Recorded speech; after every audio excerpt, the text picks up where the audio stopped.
otomotif, pernahkah Anda mengalami di pagi hari mau menggunakan mobil, ternyata begitu kita kunci kontak on dan kita mau start, hanya timbul bunyi cetak-cetak, mobil tidak mau hidup.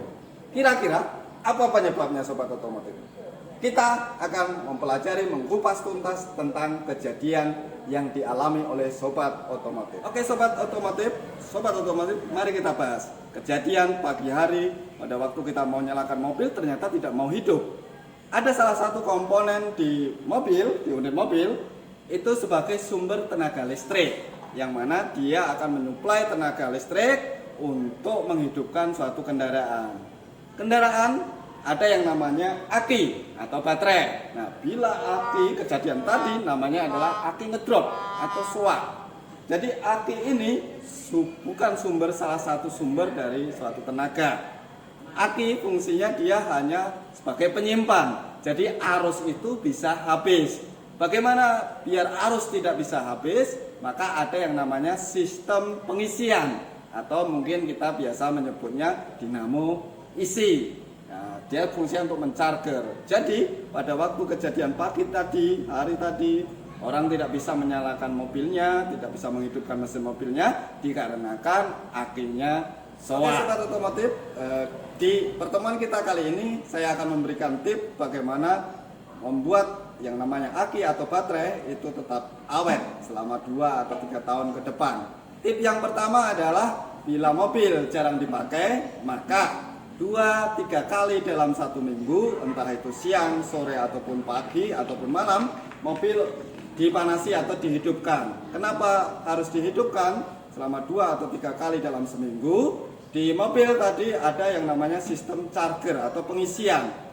Baterai itu bisa tadi habis masa arusnya, maka harus diisi oleh yang namanya dinamo isi. Untuk itu lakukan 2 atau 3 kali dalam seminggu untuk menghidupi mobil atau memanasi dari mobil kita.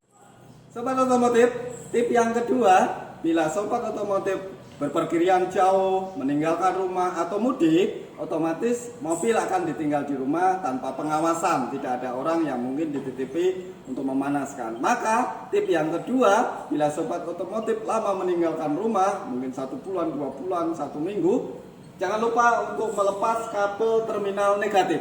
Kabel terminal negatif di aki itu kita lepas biar dia tidak terhubung dengan sistem rangkaian di kelistrikan mobil. Kenapa harus kita lepas? Kalau kabel plus dan main itu tetap terhubung, maka arus akan terus mengalir. Maka tip yang kedua, bila Anda meninggalkan rumah terlalu lama, lepas kabel negatif dari aki.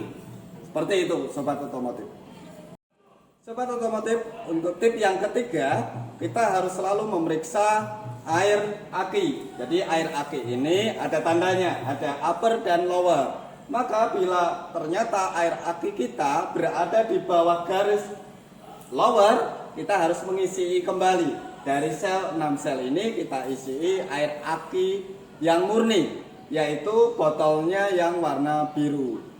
Sobat otomotif, aki tadi berfungsi sebagai elektrolit. Jadi jangan sampai ukuran dari air aki itu di bawah garis lower. Itu adalah tip yang ketiga sobat otomotif. Sobat otomotif, untuk tip yang keempat, yang terakhir ini yang biasa kita gunakan adalah selalu mengecek kebersihan dari terminal-terminal kabel di aki, baik terminal positif ataupun negatif. Jadi selama kelamaan yang namanya aki kalau dipakai dia akan berkarat. Untuk itu kita selalu rutin untuk membersihkan karat-karat, kerak-kerak yang ada di terminal, baik terminal negatif ataupun positif aki. Dengan perawatan tadi, dengan 4 tip tadi, maka dijamin insya Allah yang namanya baterai dia akan awet dari 2-3 tahun yang akan datang. Terima kasih sobat otomotif. 1 menit bisa belajar apapun, kapanpun, dan dimanapun yang kamu mau. Oke sobat otomotif, salam.